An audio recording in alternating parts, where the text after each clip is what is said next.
نصیر بابا نے گھر سے باہر جا کے ظفر کے نام ایک اور خط کسی سے لکھوایا۔ انہیں اس کا بھی بہت خیال تھا۔ پہلے کی بات اور تھی، ظفر ہاتھ پیر چھوڑ بیٹھا تھا۔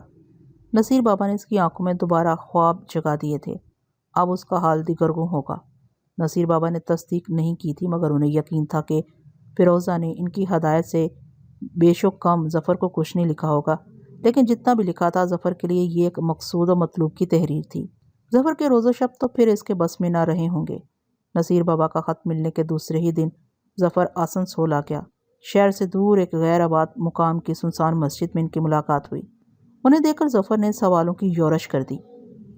نصیر بابا اس سے اتنا ہی کہہ سکے کہ وہ ایک آدھے ادھورے آدمی ہے، اپنی بساط کے اعتبار سے معذور بھی۔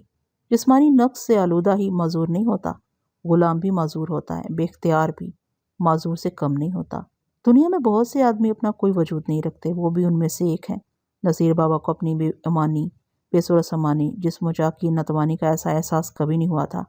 انہوں نے ظفر سے کہا کہ وہ حتمی طور پر کچھ نہیں کہہ سکتے، صرف اس قدر کہ اسے ان کی طرح آسمان سے لو لگانی چاہیے۔ وہ آسمان نشین بھی تو سب کچھ دیکھ رہا ہے۔ کیا ظفر بھول گیا؟ اس نے بھی تو کوئی گوشہ نہیں چھوڑا تھا۔ قانون، پولیس، سفارشیں، دہائیاں۔ اس دن ظفر نصیر بابا کے بجھے ہوئے چہرے اور کملائی ہوئی باتوں سے بہت ناآسودہ ہوا، مگر نصیر بابا ایک تہی دست اسے دے بھی کیا سکتے تھے۔ نصیر بابا ہاکے بناتے اور فسانے وضع کرتے رہے کہ ایک دن کاش ان کے پاس جادو کی چھڑی آ جائے۔ وہ سید صاحب، رئیس بیگم، ملازم دربان اور چار دیواری سے پار ممکنہ تعاقب کاروں کی بصارت اس چھڑی سے زائل کر دیں، یا پھر ایسا ہو کسی دن سید صاحب زمینوں کے دورے پر زیادہ وقت کے لیے گئے ہوئے ہوں تو ہنجر بدست نصیر بابا زنان خانے میں داخل ہو جائیں، پھر کوئی بھی ان کے آڑے آئے گا یا وہ سید صاحب کی شکاری بندوق پر قبضہ کر لیں۔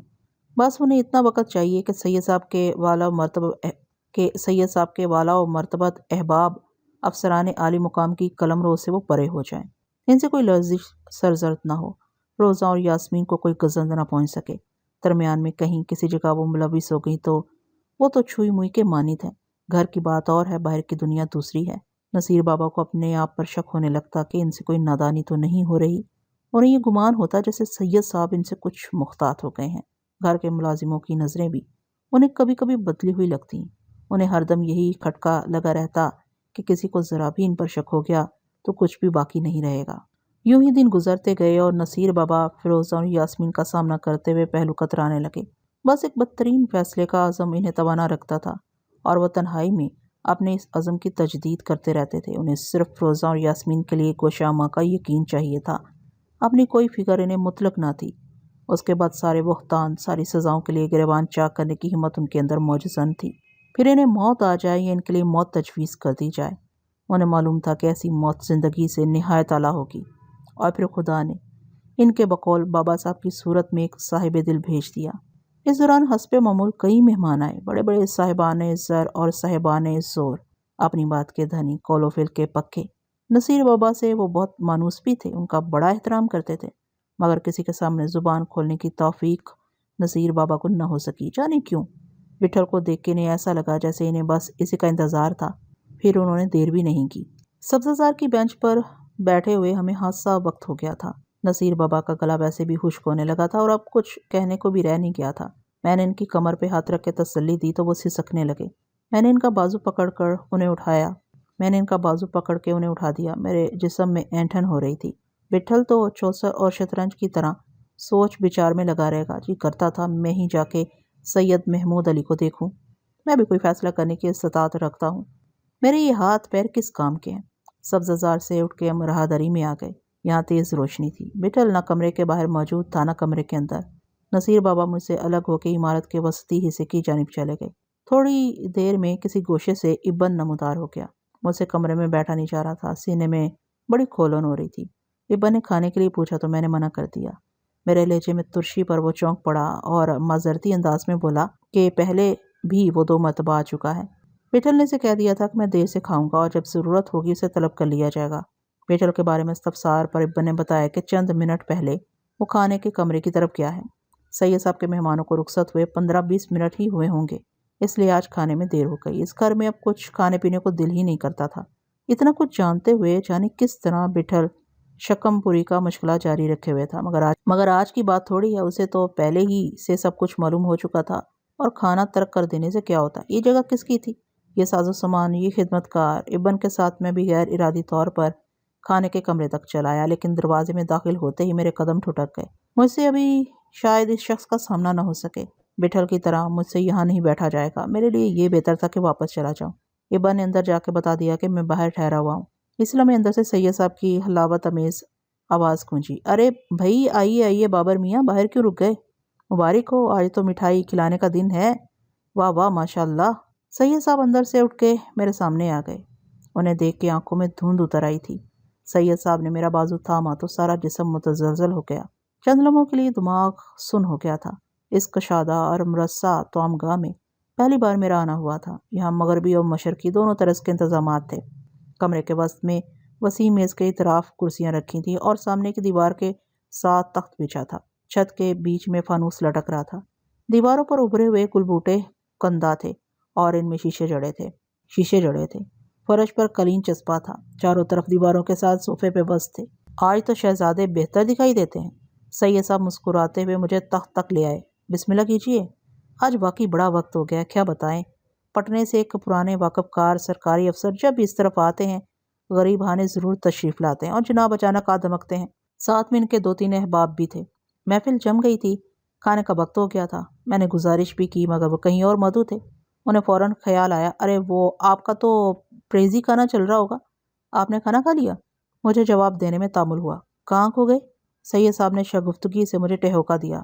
جی، میں نے سٹ پٹا کے کہا، جی نہیں، مجھے بھوک نہیں ہے۔ رات کو تو کچھ نہ کچھ ضرور کھانا چاہیے، اور بھوک نہ لگنا علی جناب اچھی نشانی نہیں ہے۔ دوا تو چل رہی ہے نا؟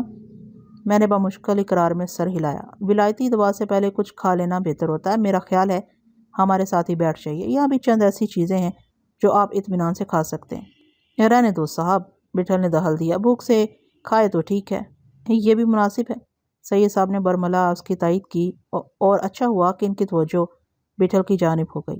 تو پھر آپ نے کیا کیا دیکھا یہاں؟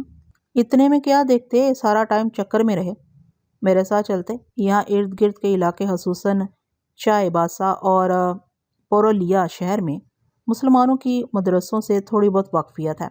قبلہ مولوی شفیق اس طرف کہیں ہوتے تو مجھے ضرور خبر ہوتی، اور وہ اتنے قریب رہ کر یہاں کیوں نہ آتے؟ ان کو آنا ہی نہیں تھا۔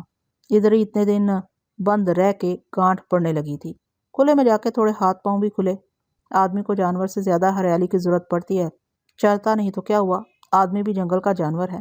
بے شک سبزہ زندگی ہے، سید صاحب چمکتی آواز میں بولے، اور یہاں کے کیا کہنے، یہاں تو زمین سے سبزہ اگلتا ہے۔ وہ جو کہتے ہیں زمین سونا اگلتی ہے، یہاں کی زمین سونا نہیں ہیرے موتی اگلتی ہے۔ اپنے کو ادھر ہی منہ مارنے کو چھوٹا موٹا ٹکڑا مل جائے گا؟ بٹھل نے دھیرے سے پوچھا۔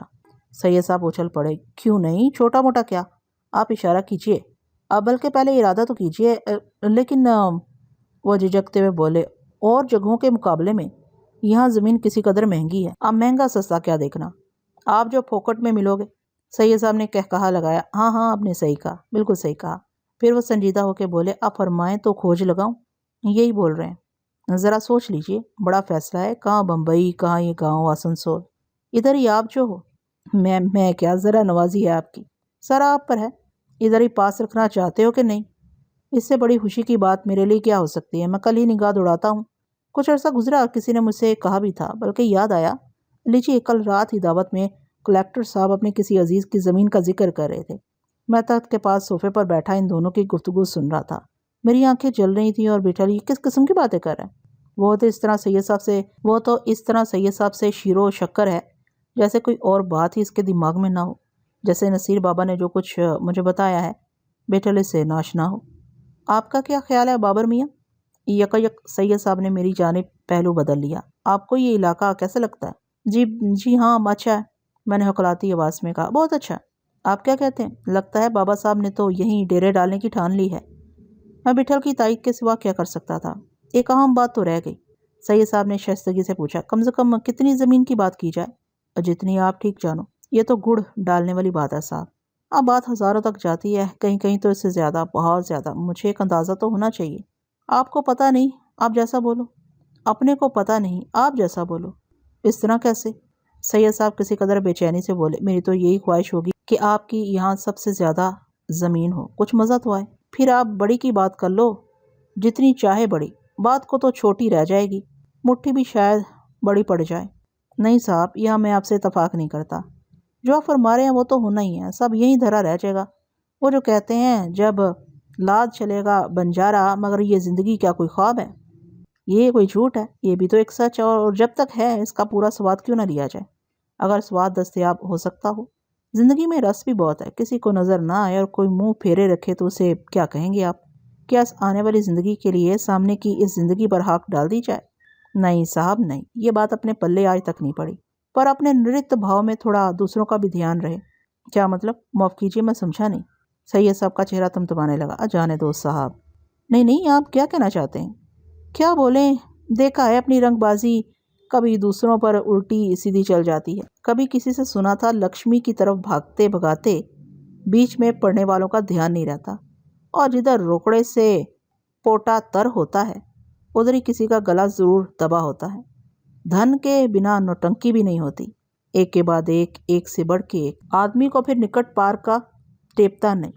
ہا سید صاحب نے سینے پر ہاتھ رکھ لیا، ان کی آنکھیں بھی بند ہو گئیں۔ نیاز مندانہ انداز میں بولے، واقعی جس نے کہا ہے اچھا کہا ہے۔ جہاں تک ناچیز کا معاملہ ہے، کوشش تو یہی رہتی ہے اپنے عیش و عشرت میں کسی دوسرے کا ضرر نہ ہو۔ اب یہاں دیکھ ہی رہے ہیں، اچھی طرح سے دیکھ رہے ہیں، بس ہنس کھیل کر گزار لیتے ہیں، اور ہے بھی کیا، چند روزہ زندگی ہے جناب۔ اپنا تو اصول ہے، جو ملے اسے ٹھکراؤ نہیں، جو نہ ملے اس کی جستجو کرو، ہاتھ پاؤں چلاؤ، دماغ لڑاؤ، پھر بھی نہ ملے تو راستہ بدل لو۔ معلوم ہے کوئی یوں آ کے تو جھولی میں ڈالنے سے رہا، ایسے کتنی بار راستہ بدلی کیا ہے؟ سید صاحب پلکیں چھپکانے لگے۔ سچ پوچھیے تو ابھی تک اس کی نوبت نہیں آئی۔ بیٹھل نے کوئی تبصرہ نہیں کیا۔ شکر ہے بات آگے نہیں بڑھی، ورنہ سید صاحب کچھ کھٹک گئے تھے۔ ہم کیا بات کر رہے تھے؟ انہوں نے الجھے ہوئے لہجے میں پوچھا۔ بیٹھل کے یاد دلانے پر ان کی آواز دمک اٹھی۔ ہاں، میں کہہ رہا تھا جناب، ایسے نہیں، میرے لیے کوئی حد مقرر کر دیجئے تاکہ میں اس کے اندر ہی یا اس کے آس پاس ہی حساب کتاب پھیلاؤں۔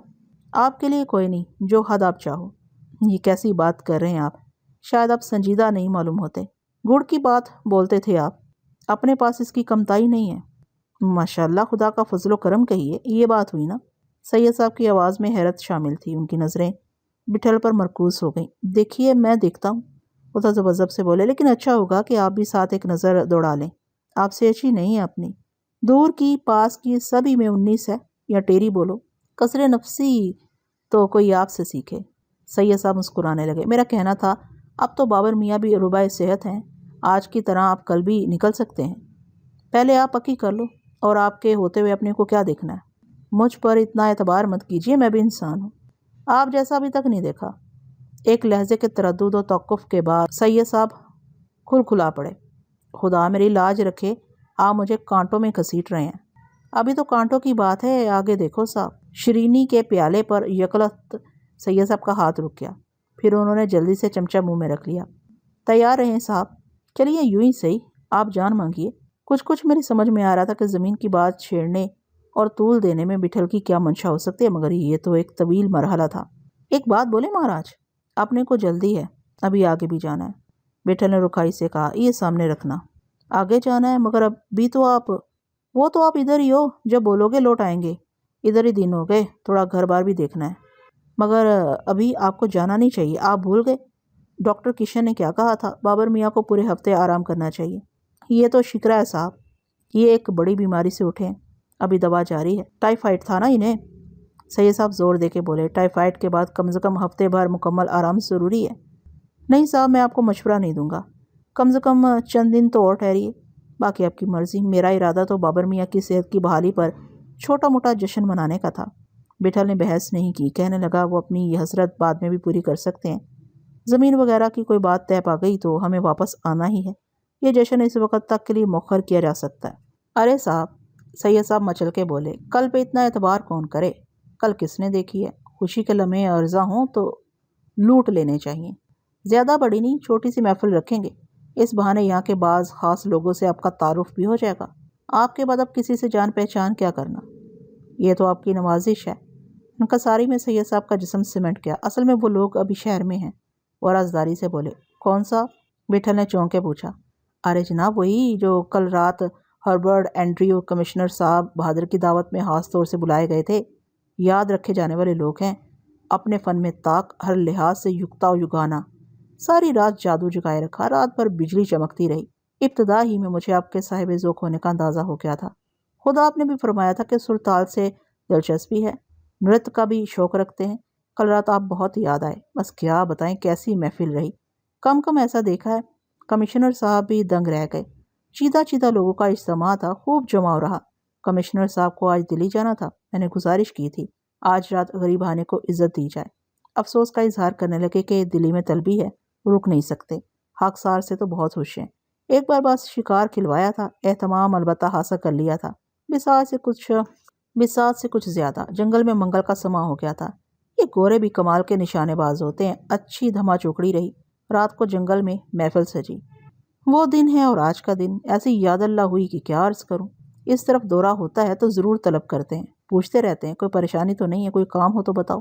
خادم نے اپنا کوئی کام ان سے نہیں کرایا ہے، ہاں ایک بار مجبور ہو گیا۔ ادھر قریب کے علاقے رام گڑھ میں ایک بڑے زمیندار لالا بشن داس رہتے ہیں۔ حالات آدمی کے ایک جیسے نہیں رہتے، قرض لینے کی نوبت آ گئی، پرکھوں کی زمین گروی رکھنا پڑ گئی، پھر کسی طرف سے کوئی انتظام ہوا تو قرض خواہ کی نیت میں بھلا گیا، کھچر مچر کرنے لگا، آئیں بائیں شائیں کرتا رہا۔ مقصد وقت گزارنا تھا کہ لالا کے پاس آنے والی رقم باقی نہ رہ سکے۔ وقت گزر گیا تو عدالت میں فیصلہ لالا کے خلاف ہو گیا۔ اب تو واقف ہی ہوں گے، ہر جگہ در پردہ الگ کھیل چلتا ہے۔ لالا بشن داس کو کسی نے بتایا کہ گورے کمشنر سے سید محمود علی کی بڑی صاحب سلامت ہے۔ ملازموں نے تخت پر بچھے ہوئے دسترخوان سے کعبے اٹھانی شروع کر دی تھیں۔ سید صاحب منتشر ہو گئے، نگواری سے ملازموں کو حکم دیا کہ وہ باوجلت اپنا کام نپٹائیں۔ پھر انہوں نے بٹھل سے معذرت کی کہ وہ یہ کیا ذکر لے بیٹھے، ہمیں بے لطفی ہو رہی ہوگی۔ بٹھل نے ان کی توقع کے مطابق جواب دیا کہ ان کی تدبیر آمیز باتوں سے کوئی کیسے بے لطف ہو سکتا ہے، وہ سلسلہ کلام جاری رکھے اور ہمیں جانا کہاں ہے۔ ملازموں نے کعبے اٹھا کے قہوے کا تخت پر رکھ دیا اور سلیقے سے ہم تینوں کے لیے چھوٹی پیالیاں قہوے سے بھر دیں۔ بس جناب، سید صاحب قہوے کے گھونٹ سے حلق تر کر کے بولے، ایک دن کیا دیکھتا ہوں لالا غریب خانے میں موجود ہیں۔ ضرورت بھی آدمی کو کہاں کہاں لے جاتی ہے، راجوں مہاراجوں سے تعلق ہے لالا کا، استبل جانور خانہ بہت لاؤ لشکر ہے۔ میں نے کہا مجھے بلا لیا ہوتا، آپ نے کیوں زحمت کی، مجھے شرمندہ کیا۔ کہنے لگے غرض اپنی تھی بھیا۔ خیر مدعا بیان کیا، کام پیچیدہ تھا، عدالتی فیصلہ ہو چکا تھا، اوپر کی عدالت میں جانے اور وہاں سے کوئی فیصلہ ہونے میں بال سفید ہو سکتے ہیں۔ بڑی عجب مشکل تھی، لالا کو انکار کر دینا بھی ممکن نہ تھا۔ لالا جیسے ذی حیثیت آدمی کا گھر آنا اور دستے سوال دراز کرنا، آپ سوچئے کیسے مخمصے میں پڑ گیا ہوں گا۔ ڈر تھا کہ اگر کہیں لاٹ صاحب گورے بہادر کے دماغ میں نہ آئی، مجھ سے بیان کی کوتاہی ہو گئی، پھر لالا کے سامنے کیا منہ لے کے جاؤں گا۔ خیر صاحب، کمشنر صاحب اس وقت پٹنے میں تھے۔ پٹنے جا کر ڈرتے ڈرتے خدمت میں حاضری کا خواستگار ہوا۔ باریابی میں دیر نہیں لگی، بے کم و کاست مدعا حضور والا کے گوش گزار کر دیا۔ کمشنر صاحب سوچ میں پڑ گئے، منع بھی نہیں کر سکتے تھے۔ میں نے کہا کہ اگر معاملے میں پڑھنے سے آپ کی ذات پر کوئی حرف آتا ہے تو میں واپس چلا جاتا ہوں۔ کہنے لگے سید نو پرومس، کوئی وعدہ نہیں، فائل یہیں چھوڑ جاؤ، ہم دیکھتے ہیں۔ میں نے واپس آ گئی یہی بات لالا سے بیان کر دی۔ ہفتہ بھی پورا نہیں گزرا ہوگا کہ ایک روز لالا گھوڑے پر سوار، ڈھول تاشے کے ساتھ مٹھائی اور ہار پھولوں کے ٹوکروں سے لدے پھدے گھر وارد ہوئے۔ گلے سے لگایا، منہ چوما، کہنے لگے سید تم نے تو کمال کر دیا۔ وہ بدذات جیوتی رام حویلی آ کے کاغذات واپس کر گیا اور کہہ گیا کہ پیسے جب چاہے بھجوا دیں۔ میں نے بھی اسی وقت منیم جی اور وکیل کے ساتھ ہر کارے دوڑا کے رقم بھجوا دی اور رسید حاصل کر لی۔ دیکھا آپ نے گورے بہادر کا اقبال، اللہ اللہ، گورے بات کم کام زیادہ کرتے ہیں، اور صاحب کرشمہ کرتے ہیں کرشمہ۔ سارے میں اس واقعے سے ناچیز کی رسوائی ہو گئی۔ اس کے بعد نہ پوچھئے یہاں کے افسران جو پہلے ہی کم مہربان نہ تھے، ان کی شدائیت کا حال کیا بیان کروں۔ بس جناب بھرم رہ گیا۔ سید صاحب نے قہوے کی پیالی خالی کر کے بٹھل سے کہا، اتنی سما خراشی سے مراد تھی کہ جان پہچان بڑے کام آتی ہے، رکھنی پڑتی ہے، سلام دعا غرض اور بے غرضی دونوں صورتوں میں، اس سے زندگی آسان ہو جاتی ہے۔ شہر میں کہیں بھی اس عاجز کا نام لیجیے اور سید صاحب کانوں پر ہاتھ رکھ کے خود کو سرزنش کرنے لگے، بڑے بول سے، توبہ، اللہ مجھے معاف کرے۔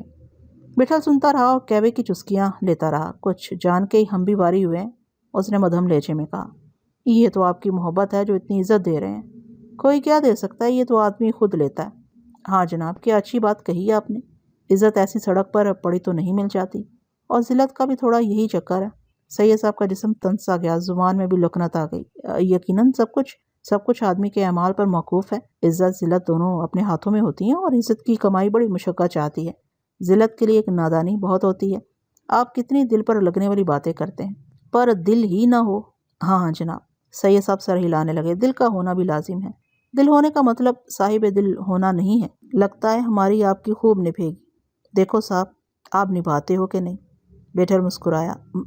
میری طرف سے بے فکر رہیے، خوب گزرے گی، بس کل سے کام شروع، انشاءاللہ کوئی نگینہ کتا ہی ڈھونڈیں گے، دوری پہ ہو تو بھی چلے گا، دور آنے جانے کا مزہ اور ہوتا ہے۔ بالکل، سفر کا اپنا ایک لطف ہے۔ میری زمین شہر میں ہے ہی کتنی، نہ ہونے کے برابر، بیشتر تو ادھر ادھر بکھری پڑی ہے۔ کچھ دام درم کی ضرورت بھی تو پڑے گی آپ کو، بولو تو رسی ڈوری کھینچے۔ دام درم کس لیے؟ سید صاحب نے حیرانی سے پوچھا۔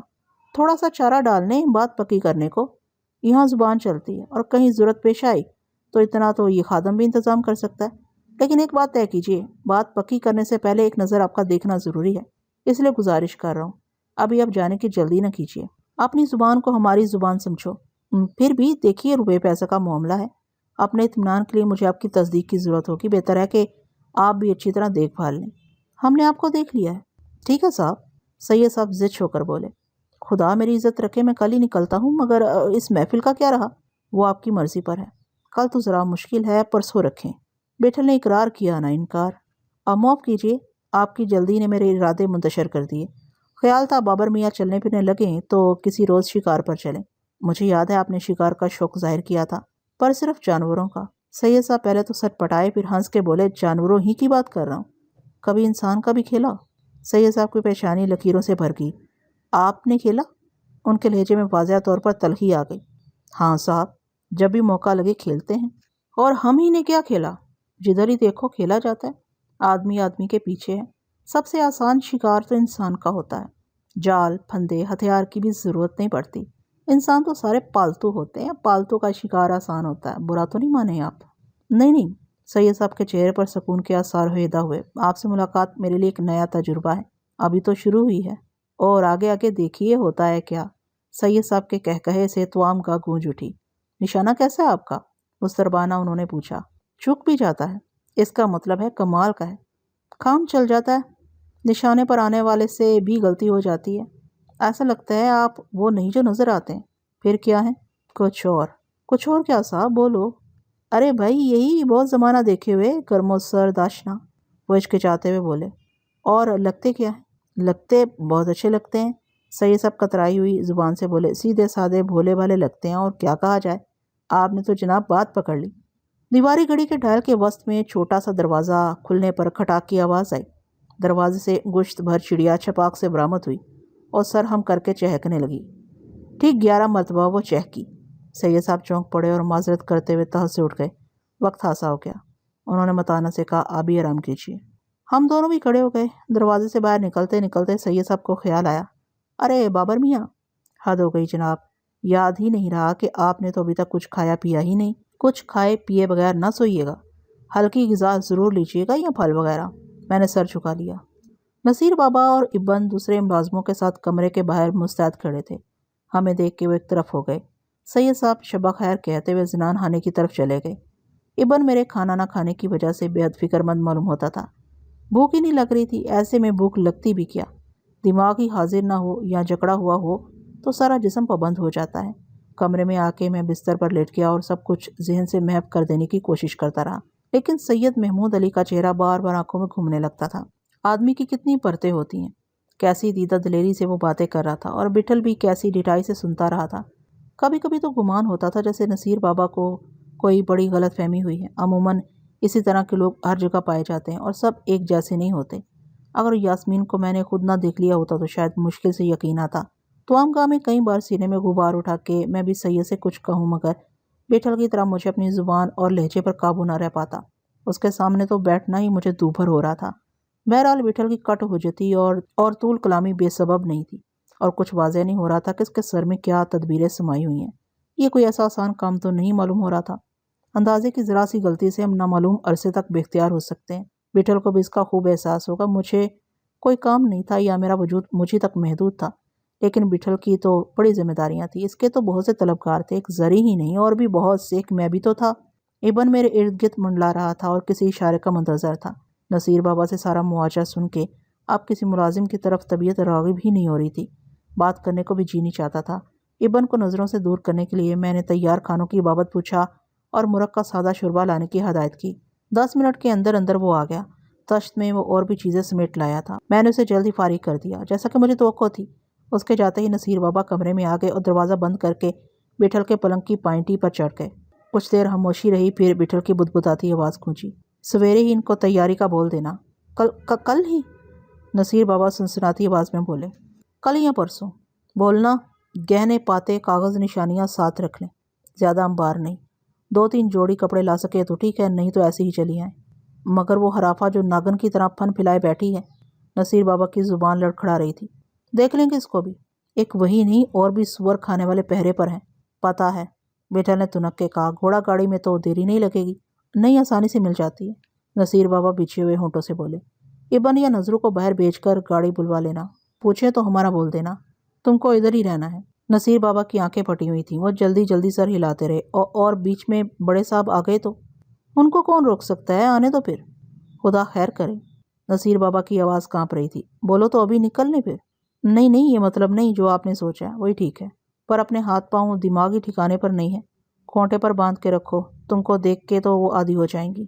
بس اللہ ساتھ خیریت کے معاملے نپٹا دے، میں تو ساری زندگی شکرانے کے نفل پڑھتا رہوں گا، نصیر بابا بہکی بہکی آواز میں بولے۔ پھر کچھ توقف کے بعد ہڑک اٹھے اور دروازے پر بھی وہ 2 رستم صحراب ڈٹے ہوئے ہیں، ایک کے پاس دنالی ہے، دوسرا لاٹھی لیے بھڑکتا ہے۔ پڑھیں گے کوئی منتر بابا؟ بعض دفعہ خیال آتا ہے میں نے آپ کا راستہ بھی کھوٹا کیا، یہ یہاں کس چکر میں پھنسا دیا، خدا ناخواستہ کچھ ادھر ادھر، اب تو پھندا ڈال ہی دیا ہے، مناسب سمجھے تو کوئی اور وقت رکھ لیں، کچھ دنوں بعد ذرا اور دیکھ بھال کے۔ وٹھل ہنکاری بھر کر حکا پینے لگا۔ نصیر بابا بت بنے بیٹھے رہے۔ وقفے وقفے سے وٹھل کے حکے کی گڑگڑاہٹ کمرے میں گونجتی، یا پھر نصیر بابا کی تیز سانسوں کی آواز، اور کمرے میں سناٹا چھا جاتا۔ گھڑی کی ٹک ٹک تو خاموشی کا جز بن چکی تھی۔ روشنی کم کر کے نصیر بابا دبے پاؤں کمرے سے چلے گئے۔ ساری رات مجھے نیند نہیں آئی، وٹھل بھی دیر تک حکے سے شغل کرتا رہا۔ صبح وہ حسب معمول جلدی اٹھ گیا تھا۔ نصیر بابا نے 8 بجے کے قریب بتایا کہ سید صاحب باہر جا رہے ہیں، انہیں وٹھل ہی کے کام سے باہر نکلنا ہے، آج بھی ناشتے میں وہ شریک نہیں ہوں گے، دوپہر کے کھانے پر بھی شاید ملاقات نہ ہو سکے، ہاں اگر کوئی پیغام ہو تو صبح 10 بجے تک وہ گھر ہی پر رہیں گے۔ وٹھل نے آنکھیں میچ لیں۔ ٹھیک ہے بابا۔ اور ابھی ایک نئی بات ہوئی۔ نصیر بابا نے وٹھل کے اور قریب ہو کے سرگوشی کی۔ بڑے صاحب بولتے تھے کہ میں آپ دونوں پر ذرا نگاہ رکھوں، کہاں آتے جاتے ہیں، انہوں نے یہ بھی کہا کہ ہاتھ تواضع میں کوئی کمی نہ کی جائے۔ کچھ سمجھ میں نہیں آتا۔ نصیر بابا کا چہرہ جل بجھ رہا تھا۔ وٹھل سن کے چپ رہا، پر اس نے نصیر بابا کو تاکید کی کہ جیسے ہی سید صاحب باہر جائیں اسے مطلع کر دیا جائے۔ کچھ دیر میں ڈاکٹر کشن آ گیا۔ پورے ہفتے کل پہلی بار دوا میں تواتر نہیں رہا تھا۔ رات کی خوراک کا تو ناغہ ہو گیا تھا، لیکن طبیعت بہتر تھی۔ نبض دیکھ کے اور سینے پر آلہ رکھ کے ڈاکٹر مطمئن ہو گیا۔ آج اس کی آمد بہت گراں گزر رہی تھی۔ کل کی طرح وٹھل کے لیے ناشتہ کمرے میں آ چکا تھا۔ ڈاکٹر کشن نے آج پھلوں کے رس پر قناعت کی اور جلد ہی چلا گیا۔ میری نظریں گھڑی پر ٹکی ہوئی تھیں۔ ابھی 10 بجے دیر نہیں ہوئی تھی کہ نصیر بابا بلائے ہوئے کمرے میں داخل ہوئے اور ہانپتی ہوئی آواز میں بولے، وہ چلے گئے ہیں، شام تک آنے کا کہہ گئے ہیں۔ وٹھل نے انہیں تسلی سے بیٹھ جانے کو کہا اور چائے دانی سے چائے اونڈیل کے اپنے لیے چائے بنائی۔ نصیر بابا کو کسی پہلو قرار نہیں تھا، چہرے پر ایک رنگ آتا ایک جاتا تھا۔ آج تو بدلی گھری ہے سارے میں، وٹھل نے دھیمی آواز میں کہا۔ ہاں، لیکن گہرے گہرے بادل نہیں ہیں، نصیر بابا خواص باختگی سے بولے، اور کچھ کہا بھی نہیں جا سکتا کہ کب چھلک پڑیں۔ ادھر ہی دونوں کو بول دیا ہے؟ ہاں کہہ آیا ہوں، بڑی گھبرا رہی ہیں، بالکل پیلی پڑ گئی ہیں۔ وٹھل نے چائے نوشی اور حقہ کشی میں وقت صرف کر دیا، پھر کہیں گھڑی پر نظر ڈال کے کرسی سے اٹھا۔ 11 بجا چاہتے تھے۔ اتنی دیر میں ابن بھی آ گیا تھا۔ وٹھل نے اسے تانگا لگانے اور بطور خاص عمارت کے اندر تانگا ٹھہرانے کی ہدایت کی۔ ابن نے فدویانہ انداز میں پوچھا، باہر جانے کا ارادہ ہے بابا؟ ہاں رے، وٹھل نے نگواری سے کہا۔ دوپہر کا کھانا کھائیں گے رے، ادھر ہی لوٹ کے؟ ابن چند لمحے متذبذب ہوا تھا، مگر اس نے مزید کوئی صراحت نہیں چاہی اور کمرے سے نکل گیا۔ اب اس کے جاتے ہی وٹھل نے مجھے مخاطب کیا، تو بابا کے ساتھ اوپر جا کے دیکھ، خالی مت جانا۔ اس کا اشارہ میں سمجھ گیا۔ ٹھیک ہے، میں نے سنسناتی آواز میں کہا۔ وٹھل کو مجھ سے زیادہ بات کرنے کی ضرورت نہیں پڑی۔ وہ جیسے ہی نصیر بابا کے ساتھ کمرے سے باہر نکلا، ماں نے جلدی سے ٹیچی کھولی۔ سیدھے پھل کا کھٹکے والا یہ اصلی رامپوری چاقو لکھنؤ میں مجھے شمشاد خان نے دیا تھا۔ دونوں باہر میرے منتظر تھے۔ وٹھل وہیں ٹھہرا رہا۔ میں آہستہ قدموں نصیر بابا کے پیچھے پیچھے اقوی راستے کی طرف چل پڑا۔ ہمارا رخ زنان خانے کی طرف تھا۔ دور ایک کیاری میں مالی پودوں کی تراش خراش کر رہا تھا۔ اس نے نصیر بابا کو سلام کیا۔ نصیر بابا نے بدحواسی سے ہاتھ اٹھا کے اس کے سلام کا جواب دیا اور وحشت امیز نظروں سے میری طرف دیکھا۔ میں نے آنکھیں میچ کے انہیں صبر و سکون کی تلقین کرنا چاہی۔ ان کا قابو میں رہنا پہلی شرط تھا۔